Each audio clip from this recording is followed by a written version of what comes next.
Namun di saat perjalanan umroh itu luar biasa ujiannya, sampai Ana harus mengurusi para lansia yang BAB dan buang air kecil sembarangan, Ustaz. Pertama terkait dengan ujian ya, Antum mengatakan bahwa ini kenapa ujiannya jadi berat banget ketika di sana begitu. Malah sudut pandang anak-anak melihat Antum bukan diberi ujian tapi diberi peluang di situ. Mau sholat aja, oke, doa tuh nggak terlalu fokus. Kenapa? Karena ngurusin jamaah. Yang rata-rata lansia cukup demanding, bahkan ada rombongan lain yang akhirnya pada hilang karena surprisingly ustadz yang membimbing saat itu cukup egois, bahkan dia masuk kamar duluan, rombongan ditinggal, Ustaz.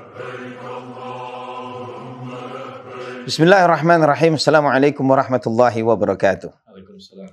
Ikhwafillah rahimani wa rahimakumullah. Alhamdulillah wassalatu wassalamu ala Rasulillah wa ala alihi wa sahbihi wa man wala.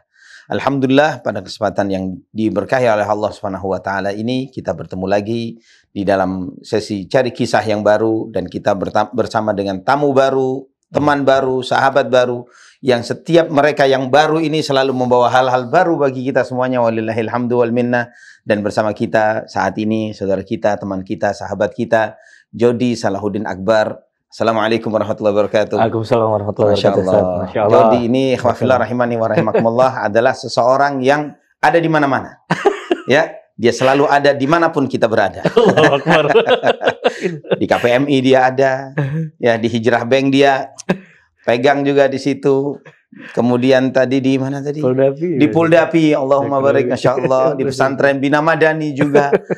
Resto Al Jazeera, Masya Allah, tabarakallah. Kayaknya 11-12 sama Elon Musk nih. Allah Akbar.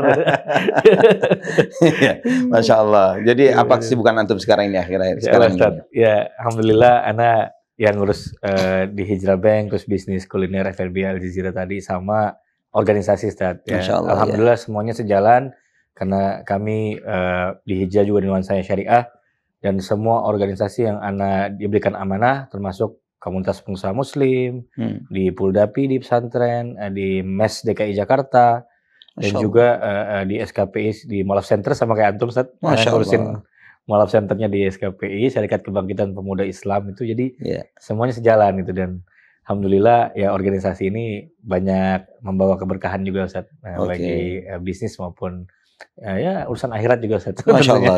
Agenda peresmian Masjid Inggris gimana nih? Allah Akbar. Ya. Insya Allah kita sudah buat grup WhatsApp, Ustaz. Jadi teman-teman, insya Allah kita sedang punya misi sebuah gereja di Leeds, ya, kota Leeds, Ustaz. Ya, nah, Masya Allah. Harlington Bay kalau nggak salah namanya, itu sedang kita mau convert menjadi sebuah masjid. Ya Rob, insya Allah dimudahkan oleh Allah SWT. Ya. Jadi anak ikut gunting pita nih nanti. Ya, bismillah, mudah-mudahan. Gitu ya. Bismillah. Allah barik fiik, Masya Allah. Jadi, nah ini antum di Hijrah Bank juga. Al Jazeera. Ya. Ini yang lebih banyak memakan waktu di mananya nih? Sebenarnya kalau di Hijrah itu kan, Hijrah Bank Ana kerjanya mengurus community, ya, stakeholders management lah, Ustaz. Jadi external relation. Jadi hampir sebagian besar waktu Ana itu berada di luar kantor. Kalau Ana di dalam kantor berarti Ana nggak kerja itu. Masya Allah. Jadi Ana ke kantor biasanya hari Senin, Selasa, atau Jumat biasanya untuk meeting sync up dengan teman-teman di BPRS, karena biar gimana pun orang perbankan tuh pada ke kantor. Jadi kami biasanya ke kantor, lalu biasanya banyak meeting di luar, ya, ketemu para asatidzah, ketemu organisasi, pemerintah maupun komunitas, ya, dan ormas biasanya. Oke, dalam waktu dekat ini apa ini program-program yang ditawarkan Hijrah Bank untuk umat masyarakat nih? Yang insya Allah bisa bermanfaat buat umat. Kita punya fitur payroll dan CMS yang tahun depan, insya Allah kita bisa bayaran virtual account-nya para pesantren-pesantren di Indonesia. Mulai pembayarannya bisa pakai Hijrah Bank, bayaran bulanan SPP-nya. Lalu Masya Allah. Pesantren tersebut juga insya Allah bisa mengajukan pembiayaan, misalkan bagi para asatizahnya kredit cicilan motor gitu, atau mau perluasan lahan. Nah, itu bisa menggunakan pembiayaan dari Hijrah Bank. Bismillah, apabila dimudahkan, karena perbankan ini strictly regulated business, jadi sangat diatur oleh institusi seperti OJK dan sebagainya. Jadi izin-izinnya tidak mudah, Ustaz. Jadi kita berusaha dan bersabar. Jadi memang kalau nasihat-nasihat para asatizah pembina kita, termasuk antum juga pasti kita nggak boleh terlalu eksponensial, harus bertadarus ya, Ustaz. Bertahap. Jadi kalau yang suksesnya cepat juga instan, biasanya jatuhnya instan juga. Ketika lompatnya berusaha untuk lompat terlalu tinggi, jatuhnya sakit banget. Nah, jadi memang semua harus bertahap, sabar, satu persatu. Insya Allah mudahkan selama niat kita benar. Masya Allah. Tadi ngobrol tentang itu nanti kita ngomong tentang Al-Irsyad. Oh, bismillah. Ada 9 pesantren nih. Allahu Akbar. Di Under Al-Irsyad, ada setengah. Rata-rata santrinya 2.000, 3.000 gitu kan. Cukup nggak sih gitu? Mudah-mudahan cukup, Ustaz. Gitu ya. Apa bisa dapat share-nya Izra Bank? Insya Allah. Aduh, Masya Allah. Tabarakallah. Ini ngobrolin tentang umroh ini. Nah, Ustaz. Kapan antum pertama kali umroh ini? Ana pertama umroh waktu itu usia mau beranjak 20 tahun di tahun 2013 apa 12 Ana lupa, Ustaz. Hafal 2011, Ustaz. Masya Allah. 2011 ya. Sebelum 20 tahun Ana mungkin masih sekitar 19 tahun usia. Masya Allah, tabarakallah. Nah itu. Terus gimana pengalaman umroh pertama ini tadi? Allah, Masya Allah, itu yang paling Ana ingat. Memorable sekali. Ana dapat gratis. Waktu itu harga umroh 1 packs masih 15 sampai 18 juta rupiah. Oke. Travel yang Ana ikuti random sekali. Ana nggak tahu namanya apa. Lalu ujiannya sangat bertubi-tubi. Begitu ya. Masya Allah. Di situ Ana mendampingi nenek Ana yang juga pimpinan sebuah ormas Islam lah di DKI Jakarta dan di Indonesia. Nenek Ana menjadi mutawifah. Harusnya itu orang tua anak, umi anak yang berangkat, tapi anak yang akhirnya berangkat jalan Allah, dan ini dibayarin, Ustaz, bukan bayar sendiri. Rezeki. Sama satu muhsinin lah beliau. Masya Allah. Lalu di sana anak berangkat membawa kurang lebih 16 jamaah yang khusus di bawah nenek anak. Tapi total ada 4 ustadz rombongan yang jamaahnya tuh pokoknya mungkin sampai 100-an, Ustaz. Oke. Gitu. Jadi pertama landing di Madinah dan Mekah. Tapi banyak kejanggalan pada travel, juga mutawifnya, selain nenek Ana maksudnya ini. Jadi akhirnya dijanjikan berangkat menggunakan maskapai burung, tiba-tiba maskapai singa gitu, Ustaz. Jadi gitu terbangnya naik singa, Ustaz. Naik singa, ya? Bukan naik burung. Makanya telat, Ustaz. Jadi pesawatnya telat 2 jam. Masya Allah. Kemudian Ana sampai sana cukup luntang-lantung sampai Jeddah.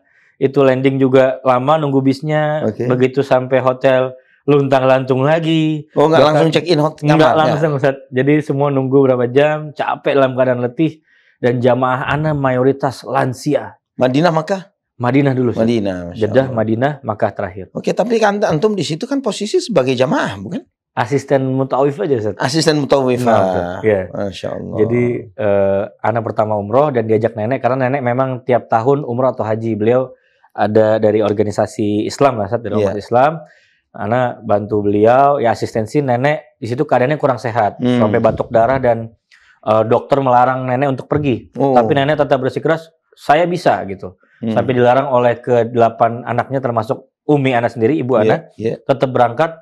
Biiznillah ketika tawaf dan ketika sa'i di sana, nenek larinya lebih cepat dari Ana. Allah, dari antum yang waktu itu notabene belum 20 tahun. Nenek Ana dan mulutnya terus berzikir dan berdoa. Jadi ya Allah, ini nenek Ana sendiri begini, masa Ana letih dan lesu gitu. Masya Allah. Dan saat itu kondisi Ana belum terlalu mendalami agama yang secara dalam lah, Ustaz. Namanya anak muda, Ustaz. Masya Allah. Dan Ana bukan lulusan pesantren tahfiz ya, Ustaz. Ana sekolah biasa lah. Jadi Ana belum mendalami betul fikih-fikih umroh secara detail. Namun di saat perjalanan umroh itu luar biasa ujiannya, sampai Ana harus mengurusi para lansia yang BAB dan buang air kecil sembarangan, Ustaz. Allahu Akbar. Di bis, di dalam masjid. Allahu Akbar. Bahkan ada kakek-kakek yang saat ini sudah rahimahullah, sudah meninggal, mau menyalakan rokoknya di dalam masjid, Ustaz. Di dalam masjid? Di sana? Di Masjid Kiblatin atau Masjid Kuba, Ana lupa, Ustaz. Di dalam tengah masjid? Di dalam, Ustaz. Mau nyalain rokok? Nah, Ustaz. Jadi Ana tugasnya mendampingi para lansia ini sampai dia itu mau pipis di bis. Dan Ana bersihkan pipisnya, Ustaz. Mohon maaf ya, jamaah ya. Jadi ini cerita umroh yang menurut Ana paling memorable. Ana pikir waktu itu sama Allah, ini Ana seberapa bandel sih di Jakarta ini, sampai Ana diuji di Tanah Haram ini, ujiannya luar biasa gitu. Dan Ana nggak fokus bagi ibadah personal Ana sendiri gitu pada saat itu. Mau sholat aja doa tuh nggak terlalu fokus. Kenapa? Karena ngurusin jamaah yang rata-rata lansia, cukup demanding, bahkan ada rombongan lain yang akhirnya pada hilang karena surprisingly ustadz yang membimbing saat itu cukup egois, bahkan dia masuk kamar duluan, rombongan ditinggal Ustaz. Jadi mau nggak mau rombongan nenek Ana men-take over rombongan mereka. Jadi jamaah Ana melebihi 16 orang. Allahumma musta'an. Jadi bawa mereka semua, ya Ana ibadahnya yang ngurusin orang gitu. Allahu Akbar. Ngurusin orang. Allahu Akbar. Ngurusin orang yang sedang ibadah. Ibadah Ustaz. Itu yang antum paham, Masya Allah, itu luar biasa. Itu pertama kali, ya namanya anak muda, masih di bawah 20 tahun, masih kuliah S1 waktu itu Ana. Cukup apa ya, agak sedikit arogansi sedikit saat belum nikah ya. Iya. Akhirnya anak tuh agak sedikit sombong tuh. Alhasil tuh ya seperti biasa di tanah haram tuh kita berbuat sesuatu dibalasnya cepat juga saat sendal anak sering hilang. Kayaknya banyak nih yang mengalami nih kayaknya teman-teman umroh. Kemudian juga Ana sempat disasarin dari hotel ke Masjid Nabawi, padahal itu dekat banget Ustaz. Oh gitu. Jadi karena kok kayak nyasar gitu, kayak arogan, deket, saya biasa jalan sendiri gitu kalau jalan, tapi kok muter-muter mau masuk masjid aja ini kayak nggak nyampe. Ya nggak nyampe gitu. Gitu ya. Sombong kali nih anak satu gitu tuh. Jadi Ana di situ ya berdoa sama Allah gitu ya, bertaubat atas dosa-dosa Ana yang lakukan mungkin di Jakarta, di Indonesia, di tanah air. Masya Allah. Mungkin ini banyak sekali dosa dan Ana diberikan ujian luar biasa pada saat umroh pertama Ana itu ngurusin banyak orang tua, lansia dan macam-macam. Dan yang paling Ana ingat karena Ana waktu itu masih S1, pingin sekali punya mimpi keliling dunia Ustaz. Masya Allah. Lewat jalur apapun lah, karena Ana kuliah di UI itu ngambil ilmu politik, perbandingan politik, jadi banyak belajar tentang hubungan internasional Ustaz. Passion Ana memang saat itu cita-cita masih menjadi diplomat lah. Begitu ya. Jadi bukan menteri, bukan Ustaz, diplomat. Bukan, ya? Oh, diplomat aja ya. Jadi Ana berdoa semoga saya bisa keliling dunia gitu setelah ini, dan ternyata Masya Allahnya Allah kabulkan langsung Ustaz. Masya Allah. Sepulang dari Tanah Suci Haram, kan Ana dari Madinah, Mekah, pulang 1 hari, Ana langsung 1 hari setelah, ibaratnya itu masih hawa-hawa umroh. 1 hari setelahnya Ana berangkat ke Italia Ustaz. Ada acara kegiatan Rome Model United Nation di Luis Guido Carli University di Roma, Italia. Dan datang ke tanah sucinya agama lain. Oh gitu ya. Tapi dalam konteks Ana ikut conference saat itu. Dalam ada conference, Ana belajar gimana caranya mewakili negara Indonesia. Terus qadarullahnya juga selama Ana di sana semua dibiayai Ustaz. Masya Dan Allah. dibantu sangat cepat oleh banyak orang. Kenapa? Ternyata jamaah yang Ana urus, dia punya saudara tinggal di Roma, di Vatikan, di Italia. Allahu Akbar. Dan mereka selama Ana di sana, dari makan, mobil, tempat tinggal, Ana diurus semua. Aji. Jadi, dan itu antum nggak ngeh itu? Nggak ngeh. Nah, sekarang kalau naik dikit-dikit nih, mengenai antum berangkat ke Roma selang kurang lebih sehari pulang dari umrah begitu? Nah, Ustaz. Jadi Anda pulang ke Jakarta, langsung sehari setelahnya Anda berangkat ke Italia. Selama perjalanan umrah sudah ada komunikasi atau informasi nggak kamu bakal ke sini begitu, ada cerita begini? Ana belum tahu Ana bakal berangkat karena kondisi saat itu belum ada uangnya Ustaz. Iya. Lalu belum ada kepastian tinggal di sana di mana, hanya ada kepastian bahwa ada konferensi di sana, dan Ana bersama teman-teman delegasi dari UI waktu itu rame-rame mau berangkat tapi belum punya uang dan akomodasi di sana, Ustaz.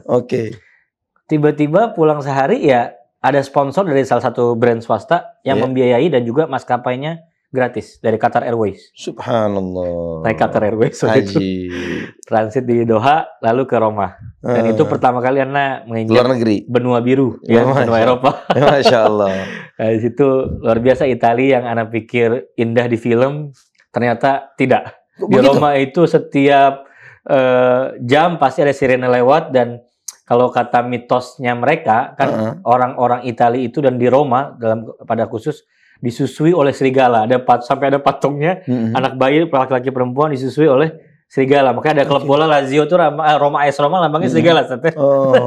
Nah itu kasar-kasar banget Ustaz. Klakson-klakson ini kayaknya Jakarta nggak begini-begini banget gitu. Gitu ya. Masih lebih santun sopan orang Jakarta daripada Roma. Bahkan Ana baru nyampe di bandara ditipu oleh supir taksi, katanya hotel tempat Ana tinggal tuh jauh. Padahal tuh hanya 10 menit dari bandara, jadi Ana diputer-puterin dulu sampai bayar 75 euro. Ana masih ingat Ustaz. 75 euro. Nah, itu cukup mahal lah. Di zaman dulu kurs masih 12.000, tapi di saat itu ya saya bukan tahun ini, tahun 2012 lah saat itu. Bulan Maret 2012. Ana masih ingat. Nah, jadi setelah dari Roma itu Ana nggak tahu dimudahin Allah, Ana jadi keliling Eropa, ikut beberapa conference termasuk pertukaran pelajar dan banyak kegiatan-kegiatan di luar negeri. sehingga doa ana semua dijabah. Dan Masya Allah. setiap ana pergi ke luar negeri, Allah selalu tolong lewat orang-orang baik yang di luar. Nggak tahu ana tinggal selalu gratis, Ustaz. Dibiayai makannya. Ada aja numpang, tahu-tahu dibantu. Ana masih single dalam kondisi itu, belum punya anak istri, jadi cepat sekali yang bantu. Jadi kalau deket-deket ente ini bisa berangkat ke luar negeri gratisan nih, kayak cerita Inggris nih. Nah, Ustaz, mudah-mudahan. Gitu ya? Jadi, dan Masya Allahnya kan Ana punya sepupu memang di Jerman sama di Inggris, Ustaz. Keluarga dari pihak ibu dan pihak ayah juga ada abi gitu. Jadi Ana jadi bisa menyambung silaturahim terhadap sepupu-sepupu Ana yang tinggal di Inggris dan ternyata punya restoran di sana. Yang di Jerman juga sepupu Ana dari kecil gitu. Jadi dan semua diberangkatin gratis gitu. Masya Allah. Pokoknya Allah jawab semua doa Ana sampai merinding Ustaz. Pas di tahun 2011 umroh itu Ana berdoa dan ibadah Ana itu saat itu mengurusi para lansia yang mau BAB, buang air kecil sembarangan. Subhanallah. Semua, dan ini qadarullah semua jamaahnya yang sebagian besar orang tua itu sekarang sudah meninggal semua. Dia masih solid sampai sekarang. Kita dulu punya grup WhatsApp-nya dan mereka semua sebagian besar sudah meninggal di tahun 2024 ini. Nah, ini nggak tahu hidup Ana dimudahkan lah setelah itu. Bahkan Ana sampai akhirnya umroh berkali-kali setelahnya pun juga rata-rata Ana dibiayain, Ustaz. Nggak pernah pakai uang sendiri. Ini baru November ini saat yang ketemu antum, insya Allah. Iya, baru sekali ini baru pakai uang sendiri, Ustaz. Masya Allah. Dan insya Allah bakal ngopi juga di sana, insya Allah. Gitu ya. Dengan Pak Tasnim juga, insya Allah. Pak Tasnim dengan teman-teman Rabanian, Al-Azhar juga, insya Allah. Oh begitu? Rabanian juga ikut? Semua, Ustaz.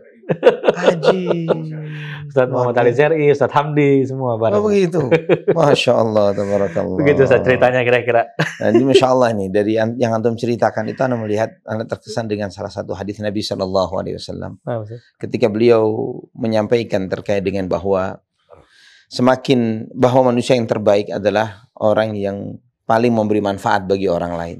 Ya, dan juga Nabi SAW itu menyampaikan bahwa jika aku menunaikan hajat kebutuhan saudaraku sampai selesai, itu lebih aku cintai ketimbang aku iktikaf di masjidku selama 1 bulan. Allahu Akbar. Coba dibayangin misalnya. Iktikaf di Masjid Nabawi sebulan. Berapa kos yang harus kita keluarin? Allahu Akbar. Pahala di Masjid Nabawi sholat aja berapa? Ya, sholat 1000. 1000. Itu kan ya. Dikali 30. Dikali 30 kan ya. Selama 1 bulan ya. Masya Allah. Itu kali 5 waktu kan. Belum lagi yang sunah-sunah kan. Belum baca Quran dan sebagainya. Ya, dan lain sebagainya. Belum juga dia duduk di majelis ilmu dan sebagainya. Iktikaf ini konteksnya, iktikaf adalah duduk di masjid untuk ibadah selama 1 bulan dibandingkan menuntaskan kebutuhan dan hajat keperluan saudara kita sampai clear, sampai selesai. Kata Nabi SAW lebih menyukai ini ketimbang iktikaf di dalam masjid selama sebulan. Masya Allah. Kadang hal-hal yang seperti ini tidak atau kurang dipahami oleh sebagian kita yang menganggap bahwa ibadah itu ya ketika kita zikir, ketika kita sholat, ketika kita di masjid. Ya, itu yang sering diistilahkan oleh sebagian para dai adalah dengan sebutan hablum minallah. Padahal bahwa ketika kita ibadah dengan seperti yang antum sampaikan, ibadah ana adalah membantu orang, ibadah ana adalah melayani orang-orang yang manula, yang lanjut usia, dan kemudian membantu mereka dengan segala keperluan mereka, itu adalah sesuatu yang sangat luar biasa. Sangat mulia.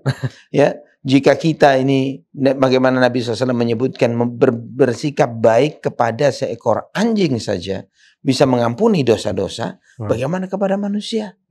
Bagaimana kepada manusia? Sampai sebagian sahabat bertanya, afil bahaimi ajrun ya Rasulullah, berbuat baik kepada binatang dapat pahala? Fi kulli kabdin ratbatin ajr. Setiap kamu berbuat baik kepada setiap hati yang basah, artinya setiap makhluk hidup, kamu akan mendapatkan pahalanya. Apalagi orang yang lagi ibadah, lebih-lebih lagi begitu. Bukan cuma sekedar orang-orang tua, mereka ini orang-orang yang lagi ibadah, perjalanan umrah, mereka musafir, mereka jauh dari orang-orang yang biasanya melayani mereka. Ditambah lagi seperti kasus yang antum sampaikan tadi bahwa sebagian mutawif atau istilahnya cuek ya, mereka sendiri cuek terhadap jamaahnya, mereka tinggalkan itu semuanya dan antum turun tangan untuk itu. Masya Allah, tabarakallah. Jadi ngomong luar negeri ini kemana aja antum? Ana mungkin hampir seluruh, bukannya sombong tapi Allah izinkan Ana kunjungi negara-negara itu saat dalam keadaan ya. Ana pernah belajar S2 juga di Jerman, terus beberapa negara di Eropa, di Asia, di Amerika sebagian juga saat. Dan memang Ana pernah kerja di Kementerian Pendidikan Kebudayaan Ustaz, khusus di bidang diplomasi budaya luar negeri. Jadi Allah kabulkan doa Ana Di mana jadi itu? diplomat di Kemendikbud di Senayan Ustaz. Dia pernah kerja di pemerintahan 4 tahun Ustaz. Masya Allah. Mungkin menjadi ya analis hubungan internasional. Saat ini bukan PNS Ustaz. Waktu itu Ana membantu lah Ustaz. Jadi staf pembantu di direktorat khusus yang membidangi diplomasi budaya luar negeri. Jadi Allah benar-benar kabulkan doa Ana. Masya Allah. Ana selama 4 tahun nyobain, oh begini rasanya jadi diplomat itu ya. Ya, maksudnya Ana merepresentasikan Indonesia di luar negeri. Ana manfaatkan betul setiap pekerjaan Ana itu juga bismillah untuk dakwah juga Ustaz. Jadi waktu itu kami bikin sebuah project namanya Interfaith Dialogue and Islamic Civilization in Spain and Indonesia. Spanyol di Andalusia, saat ini di negara bagian di selatan yang dulunya merupakan wilayah kekuasaan dinasti Umayyah, sudah bangkit kembali masjidnya. Dan Ana sempilkan sumbangan untuk masjid dari pemerintah Republik Indonesia bersama teman-teman kami di Sevilla sama di Granada. Ada teman kita Ibrahim Hernandez, ada Lukman Nieto, ada Hisham Melarat, saya sebut salah satu, ada.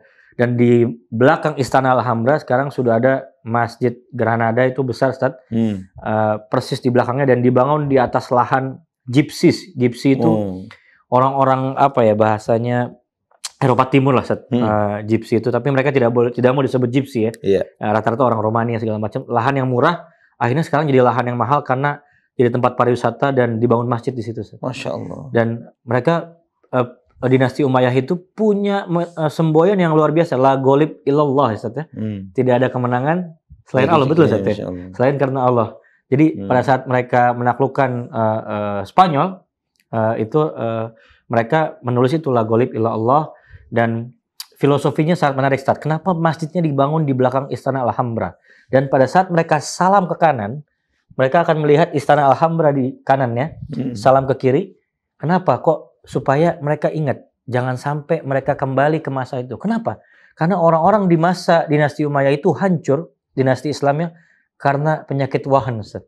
Cinta dunia dan takut mati, dan sering diadu domba karena perebutan kekuasaan, perebutan harta, dan juga maksiat, Ustaz. Masya Allah. Nah di situ Ana bekerja di Kemdikbud pada saat Ana di diplomasi budaya luar negeri. Masya Allah hikmahnya ketika safar ke negara-negara Eropa, ya kami selalu sempilkan misi dakwah.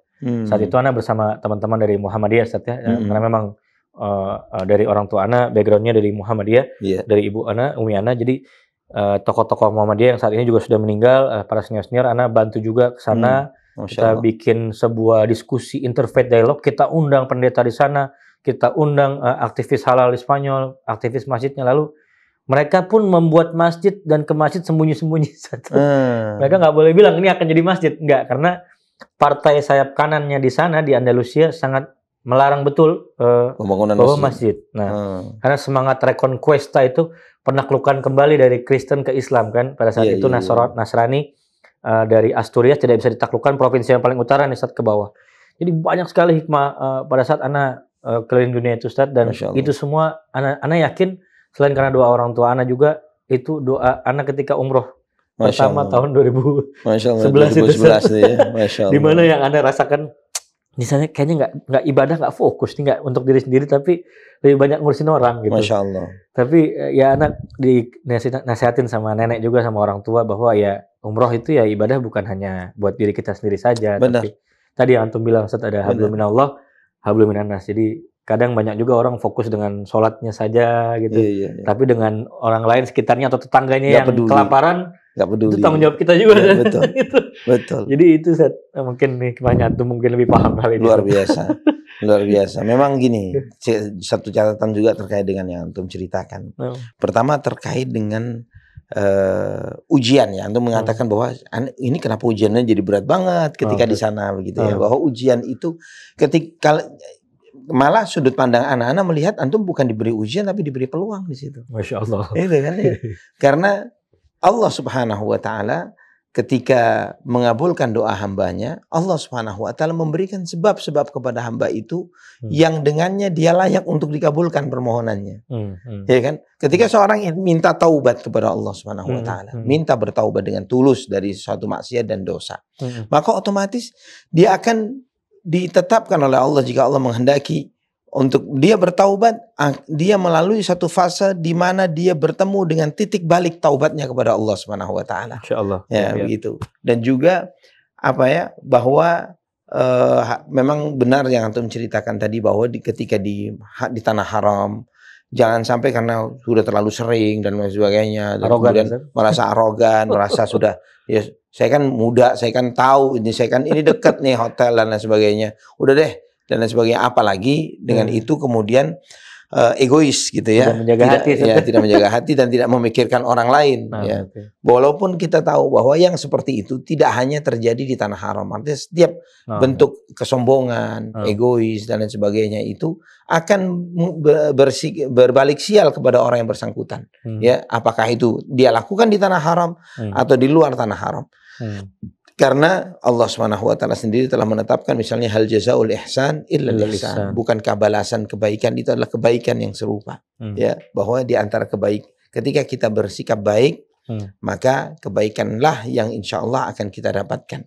Bahkan sebagian ulama menafsirkan di antaranya adalah ketika seorang suka bersikap baik, maka Allah Subhanahu wa taala akan mudahkan bagi dia untuk melakukan kebaikan-kebaikan sesudahnya. Masya Allah. Jadi bisa jadi misalnya segala kesibukan saya lagi terus bertanya-tanya mikir nih kan tentang antum nih. Semuda itu umurku belum 20 tahun di UI juga sebelumnya ya. Sekarang kemudian kental dengan aktivitas-aktivitas kegiatan dakwah, kajian dan lain sebagainya, gimana ceritanya nih? Justru titik balik Ana, mohon maaf mungkin banyak juga yang tidak sepaham ya. Ana sempat ambil master di Jerman saat itu di kota Bochum, provinsi Nordrhein-Westfalia, dekat tempatnya Pak Habibie menurut ilmu di Aachen, Dortmund, klub-klub bola lah saat itu. Oh gitu ya. Di situ Ana malah tinggal di asrama milik gereja saat Roncalli House. Kenapa? Karena disubsidi gratis, murah. Biayanya hanya 215 euro per bulan. Dikali waktu itu kursnya masih 11.000 rupiah. Dikali 215 itu ditanggung semua. Tapi dekat situ saat ada masjid yang bermazhab Imam Syafi'i dan itu didirikan oleh para pengungsi Palestina dan Suriah. Dan Ana mendapat titik balik Ana berhijrah itu bukan di Jakarta atau di Indonesia, atau mungkin karena orang tua Ana mungkin backgroundnya ormas Islam atau punya pesantren, tapi bukan karena itu Ustaz. Ana bukan taken for granted kalau orang bilang bukan karena orang tua, tapi Ana mencari jati diri Ana sendiri dan orang tua membebaskan diri Ana pada saat itu. Yang penting kamu sholat, jaga amanah, itu insya Allah doa orang tua menjaga gitu. Dan anak nggak tahu Ana dipertemukan tempat anak-anak tinggal di asrama yang disumbang oleh gereja evangelis di Jerman. Tapi dekat situ ada masjid, Ustaz. Jadi setiap subuh, Ana bukannya mau arogan atau sombong, Ana bisa sholat subuh dan Ana di situ diajarin oleh para syekh-syekh yang dari Palestina dan Irak. Alhamdulillah satu mazhab Imam Syafi'i, ada yang Hambali beberapa, untuk benerin bacaan Quran Ana setiap habis subuh. Masya Allah. Dan kajian berbahasa Arab maupun berbahasa Jerman. Gitu. Masya Allah. Jadi itu macam-macam, ada halaqah setiap habis subuh dan di situ Ana merasa sejuk. Dan di sana kan orang Indonesia sedikit saat kalau di kota Ana, dan kalau dulu di Jakarta kita ada waktu kosong sedikit telepon teman-teman ngegaul gitu ya. Jalan yuk pergi kemana gitu. Ya nggak bisa diam lah saat kita di Jakarta. Di sana bingung mau keluar dingin. Kadang-kadang mahasiswa mungkin duitnya nggak banyak gitu. Ngapain saya? Ana buka Quran saat dan Ana ke masjid, coba ternyata Ana banyak ditampar sama ayat-ayat firman Allah gitu. Ketika Ana di sana tuh banyak ditegur sama ya Allah nih kok ayat ini tepat banget sama dosa-dosa Ana gitu. Justru ketika Ana pulang dari Jerman ya Ana ketemu hidayah Allahnya ketika malah di luar negeri itu di negara kafir. Masya Allah. Jadi ketika Ana pulang, Ana gersang. Begitu Ana pulang ke Indonesia sudah selesai sekolah, Ana mulai kerja di pemerintahan. Ana nyari oase. Oase itu berupa kajian gitu. Ketemulah di Rabbanian saat itu di Al-Azhar, Ustaz. Gitu. Ada Ustaz ya macam-macam, Ustaz, ada Ustaz Suban, ada Ustaz Nuzul. Itu ketemu teman-teman yang juga baru berhijrah, nih ada juga orang-orangnya di sini sebagian besar. Gitu ya. Jadi disitulah kita ketemu gitu, Ustaz, dan ketemu orang-orang yang sekufu gitu. Dulunya mungkin bandel dengan vibes gitu yang sama gitu ya. Yang sama. Wah, Jadi titik baliknya justru Anda temukan malah di negara kafir. Tapi ya di masjidnya gitu Ustaz. Anda tinggal di asrama gereja tapi belajarnya di masjid gitu. Datangnya ke masjid terus Datangnya ke masjid gitu terus. ya. Jadi Itu Masya Allah. Gitu, Ustaz. Ini luar biasa memang. Terkadang sebagian kita itu enggan untuk sholat. Bahkan jangankan sholat ke masjid, sholat aja nggak mau. Itu muslim ini. Padahal sholat itu sendiri adalah pilarnya agama. Belum lagi bahwa dari apa yang antum sampaikan dari pengalaman antum, dan itu juga pun anak pribadi alamin yang serupa, hampir mirip dengan itu, bahwa anak ketika hijrah ke Jakarta pertama kali kenal siapa? Ya nggak kenal siapa-siapa, nggak ada orang, tidak ada keluarga dan lain sebagainya. Terus kemudian yang menjadi fokus anak pada waktu itu adalah sholat di masjid. Sholat 5 waktu aja di masjid. Dan kemudian ketemu dengan ini, dengan fulan. Akhirnya terbentuklah komunikasi, dialog dan sebagainya. Dan akhirnya jadi komunitas-komunitas dan anak mulai kenal dan dikenal oleh banyak teman. Gitu kan, tidak mungkin mempromosikan diri saya fulan gitu kan, nggak bisa gitu ya. Tapi ternyata hal yang seperti ini ikhwafillah banyak tidak dilihat oleh banyak saudara kita kaum muslimin, ya, bahwa antum harus menyadari tidak mungkin Allah subhanahu wa ta'ala memerintahkan kita kepada suatu perintah yang tidak memberi maslahat kepada kita. Tidak mungkin Nabi SAW memerintahkan kepada kita dan bahkan mencontohkannya, menganjurkannya dengan sangat. Namun itu membuat sial kita.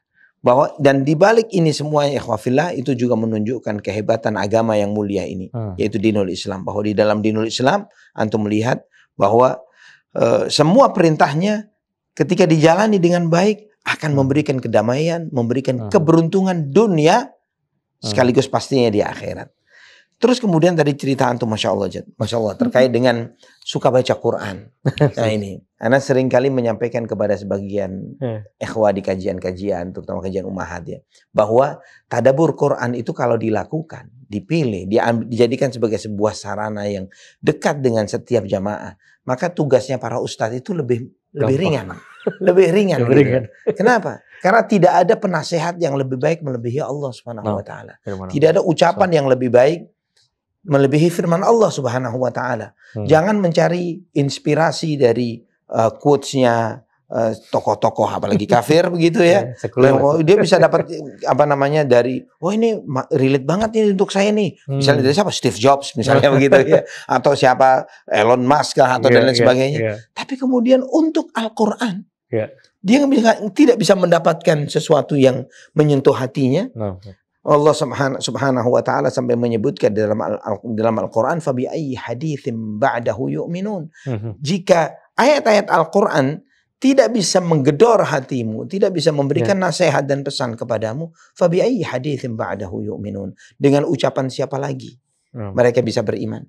Kalau kalamullah saja tidak bisa merubah hati mereka. Nah ini Masya Allah, itu taufik dan hidayah yang luar biasa ketika antum menjalani kehidupan di negeri kafir. Ya, Ana saja jujur ini untuk ngulang nama kotanya susah banget tuh kayaknya. Gitu ya. Kalau Ana sebut kota-kota di provinsi itu Bochum, Mönchengladbach. Ya, itu ada klub bolanya Borussia Mönchengladbach. Masya Allah. Ada Köln, Düsseldorf. Yang tempat Pak Habibie Aachen. Aachen. Masya Allah. Masih bisa diulang, tapi diulang berat nih. Ini lebih enak ngomong bil lughah al-arabiyyah. Ya mirip-mirip saat ada cengkok dikit. Ada cengkok dikit. Kayaknya orang Arab kalau belajar bahasa Jerman sebentar jadi. Kalau dia ada bahasa Hebrew dan Yiddishnya orang Yahudi, itu banyak terinspirasi dari bahasa Jermanik. Jadi kalau dia bilang nine apa itu mirip-mirip Ustaz. Kalau antum dengar orang Yahudi bicara, Yiddish maupun Hebrew itu ada banyak inspirasi dari Jerman gitu. Mereka memang tinggal di sana kan. Iya betul. Tanahnya mereka di sana. Askenazi. Genoside-nya mereka di situ. Iya orang Askenazi itu tanahnya di sana, bukan di Palestina. Iya betul. Mereka minta tolong kepada saudara-saudara kita di Palestina untuk ditampung. Ya ketika pelarian itu, tapi mereka memang ya Allah tunjukkan kepada kita kezaliman orang-orang Yahudi. Masya Allah Jad. Ini dialog yang menarik, hal yang menarik, inspirasi yang luar biasa. Dan ikhwah fillah rahimani wa rahimakumullah, antum bisa melihat bagaimana seorang pemuda ya belum menikah nih pada waktu itu. Masya Allah. Pada waktu itu, sekarang sudah sih.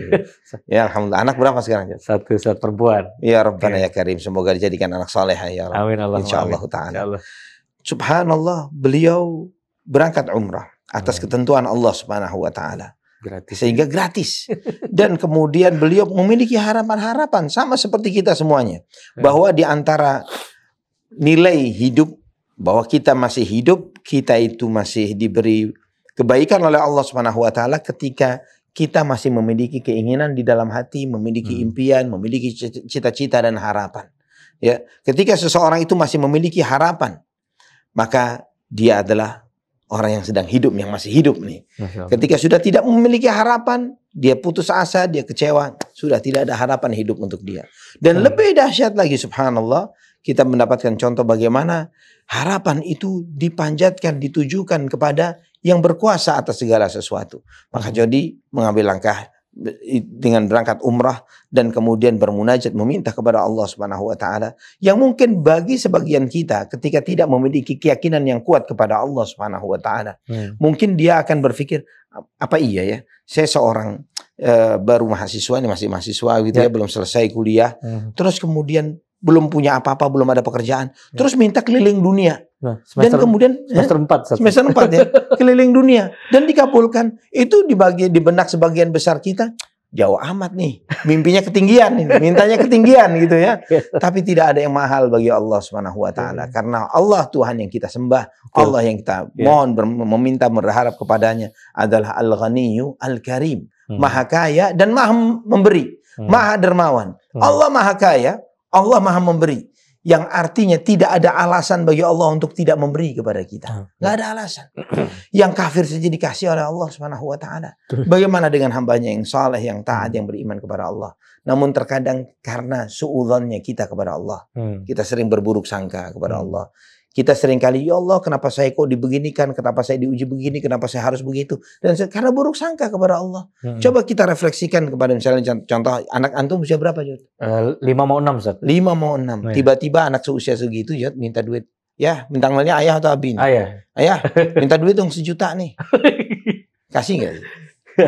Nggak kasih ya. Jangan. Terus kemudian anak antum bilang nih, ya ayah jahat, ayah zalim, ya ayah nggak kayak ayahnya si Fulan misalnya, dia nyebutin temennya, dia 2 juta loh dikasih ya, gitu kan, dan lain sebagainya.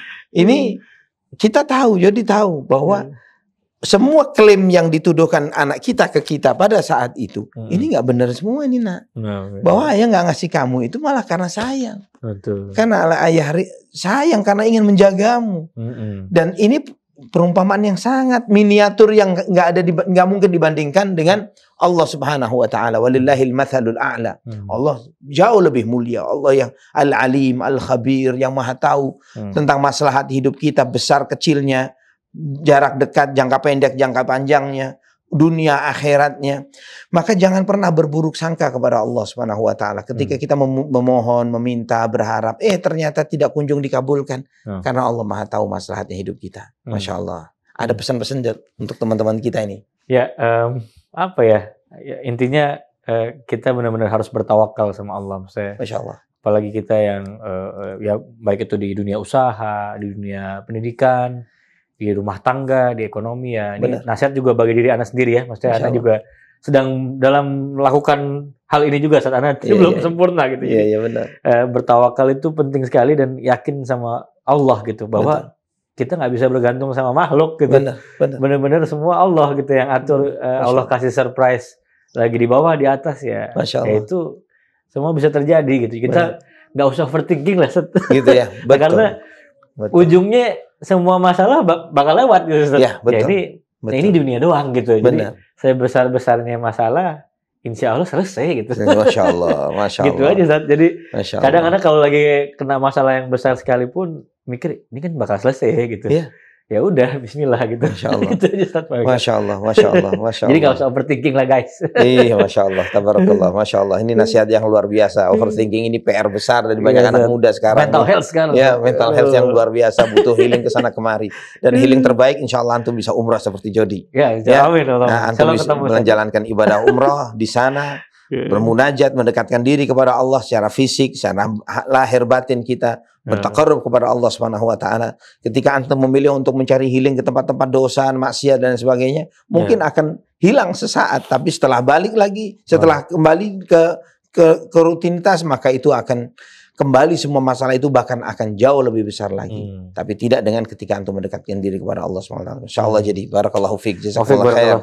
Antum memberi banyak inspirasi dan pelajaran bagi teman-teman, bagi kita semuanya. Dan sebagaimana ikhwah fillah rahimani wa rahimakumullah, kita menyadari bahwa setiap pengalaman teman dan saudara kita itu memberikan pelajaran yang dahsyat bagi kita semuanya. Bahwa setiap kita punya risalah-risalah cinta spesifik antara dia dengan Allah Subhanahu wa taala.